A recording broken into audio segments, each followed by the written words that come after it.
Bunot lang tayo ng isa pang card para sa inyong additional na mensahe, Aries. Adventure, wow. So, maging excited kayo guys, na ibig sabihin may mga bagong paparating, panibagong chapter ng buhay nyo, mga bagong adventure, mga bagong simula. Guys, I'm sensing na mangyayari ito since unti-unti na kayong sumusubok na mag-move on sa buhay nyo, doon sa mga emotional pain nyo, mga kapiksi, no? And doon na maaaring, ito na yung hudyat na maaaring magsimula na yung panibagong chapter ng buhay mo. Itong chapter na to, itong medyo madrama.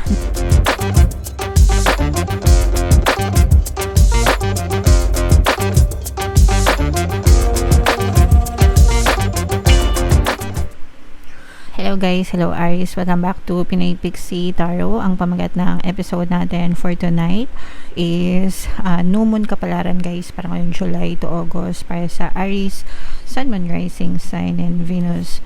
So yung ating New Moon guys, ngayong July ay sa July 24 mga kapiksi, tapos yung next na New Moon naman natin ay sa August 23 guys. So ang reading na to ay para sa period na yan mga kapiksi.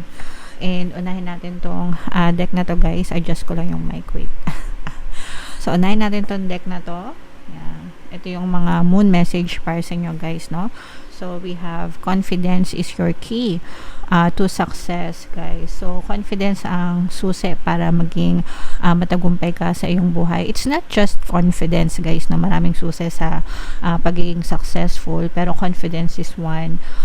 Kailangan naniniwala ka sa sarili mo, di ba? Kasi kung hindi ka naniniwala sa sarili mo, sino pa yung maniniwala sa iyo? So ikaw yung number one fan mo, dapat ikaw yung number one fan. Ikaw yung dapat na unang-unang naniniwala sa sarili mong kakayahan mga kapiksi, okay? And then of course, yung palagi kong sinasabi na tatlong main ingredient guys, no? Yung pagdadasal, yung pagkilos, and then yung pagkakaroon ng positibong mental diet mga kapiksi. So yan yung susi para sumakses ka sa buhay mo and maabot mo lahat ng pangarap mo or makamtan mo lahat ng desires mo sa buhay, kapiksi, okay? Attune to the moon guys, make time to have fun. Make sure na sinasabayan nyo rin ng saya mga kapiksi, no? Kasi syempre dadating din yung time na pwede tayong ma-burn out, no? Kapag masyado tayong seryoso sa buhay natin, di ba? Wala na tayong ginawa kundi magtrabaho na magtrabaho and everything. Kailangan din natin magpahinga and magpakasaya para ma-motivate din tayo mga kapiksi, at saka para ma-recharge din tayo guys, okay?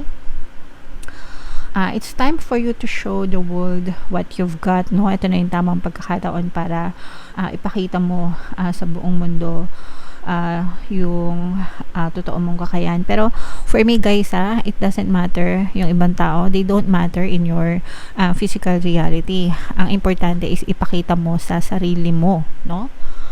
Show yourself what you've got, no? Patunayan mo sa sarili mo, wala kang kailangan patunayan sa ibang tao mga kapiksi, kasi they don't matter really, okay? Alright, and shine your light and have some pride, no? Be proud of what you've become mga kapiksi, no? Maging, kumbaga, i-celebrate mo yung mga small wins mo guys, no? Lahat ng na-achieve mo, yung mga small wins na yon, mga kapiksi, nagko-contribute yon sa big wins, no? So yeah, spoil yourself, no? You've earned it, no? Paminsan-minsan kailangan ini-spoil din natin yung sarili natin mga kapiksi, no? Deserve mo yan, no? Deserve mo and karapatan mo maging masaya, guys, okay? And you've turned someone's head, no? Ibig sabihin talagang may mga tao na na-attract sa inyong confidence, mga kapiksi, alright? Okay, so yeah, comment down below if naintindihan niyo ang message na yan mga kapiksi. Lagay natin dito yung card. So, tingnan natin yung ganap sa inyo guys. Hanapin natin yung energy ng moon at saka yung energy ng Aries. Habang sinashuffle ko itong mga kapiksi, panoorin nyo muna yung video natin regarding sa ating paano mag-manifest ng abundance video course. Kapiksi, sawa ka na ba sa mga struggles at hirap sa buhay mo? Masipag ka ba at masikap sa buhay ngunit hindi ka pa rin umaasenso? Ilang beses ka na bang nag-attempt magnegosyo at mag-invest pero palagi ka pa rin nalulugi? Sa pagkakataon na ito ay maaaring may subconscious beliefs ka na nagiging balakid sa iyong pag-unlad at pagyaman. Introducing, paano mag-manifest ng abundance video course. Dito ay matututunan mong ma-overcome ang mga balakid mo para tuluyan ka ng umunlad, umasenso, sumagana, maging matagumpay, successful at maswerte sa iyong kabuhayan, pera, trabaho, negosyo, salapi at kaperahan ng bonggang-bongga. Dali, mag-send na ng email sa pinoypixitaro@gmail.com at simulan na ang iyong pagyaman ngayon. Alright, so sa lahat ng gusto mag-avail ng course guys, naka-flash sa screen nyo. Una, meron tayong paano mag-manifest ng abundance video course. Meron din tayong paano mawala ang third party at magkaroon ng harmonious na relationship. And meron din tayong paano pabalikin si ex, revise breakup. Sa mga interesado guys, mag-send lang kayo ng email sa pinoypixitaro@gmail.com. So, latag natin yung spread nyo, mga kapixie. By the way, sa mga naghahanap ng mga pampaswerte na lucky charms or lucky bracelet, may mga items na makikita kayo sa description box. Ito yung mga items na yon, mga kapixie.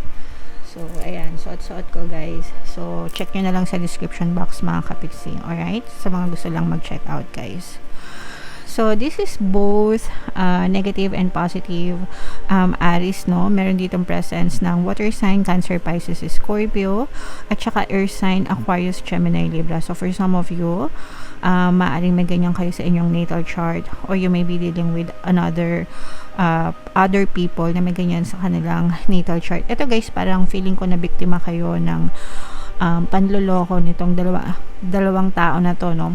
Pwedeng ano to guys, kung sa relationship ito, mga kapixie, na love and relationship guys, no, this may be a third party issue, no, na parang niloloko ka nung person mo at saka nung kabit niya, mistress niya, no, parang ganun mga kapixie. O kaya naman kung mga kaibigan, parang dalawa sa kaibigan mo, basta more than one mga kapixie, no, yung nagtatraidor sa'yo and niloloko ka mga kapixie. So parang feeling mo or feeling ng iba sa inyo guys is pinagtulungan kayo nitong mga tao na to mga kapixie, and this is super painful for some of you. Parang super sakit sa dibdib nyo mga kapixie.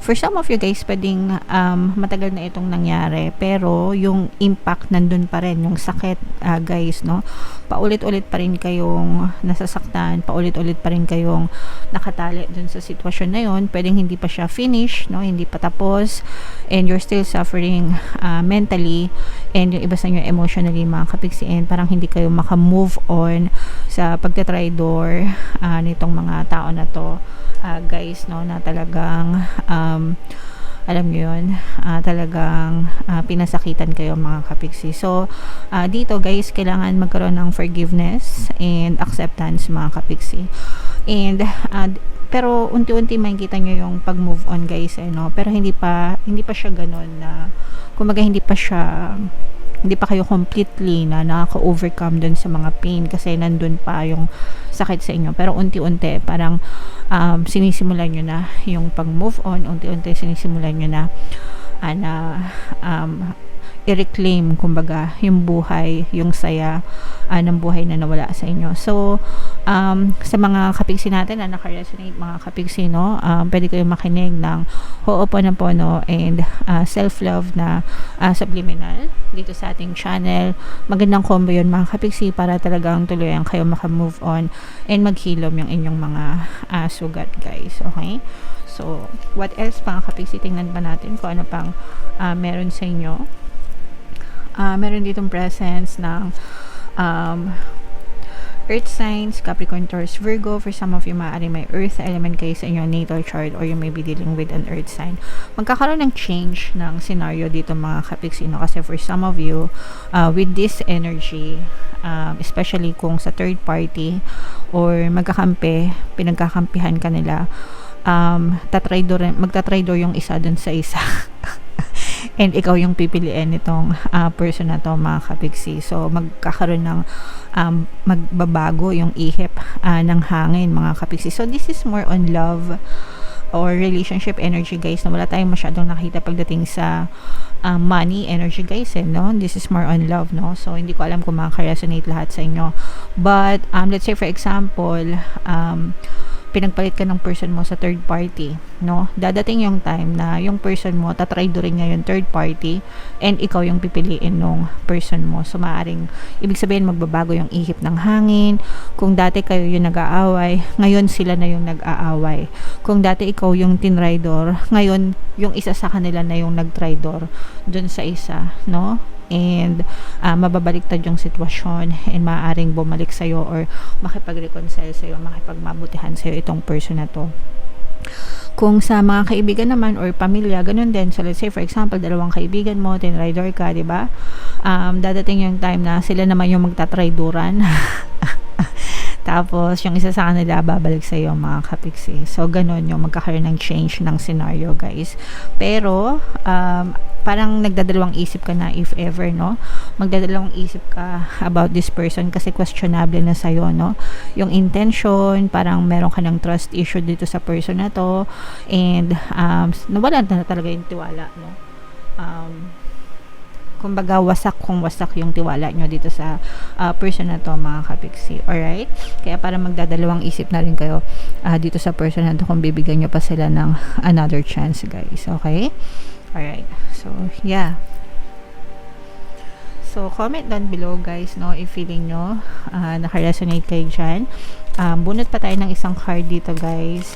Ito, guys, mind nyo na itong mga pagbabago na to. Ito mga pag-move on na to, guys, no? Kasi yan yung positive na nakita natin para sa inyo, mga kapiksi.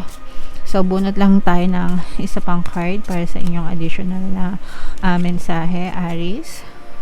Adventure, wow. So, maging excited kayo, guys, na ibig sabihin may mga bagong paparating, panibagong chapter ng buhay nyo, mga bagong adventure, mga bagong simula.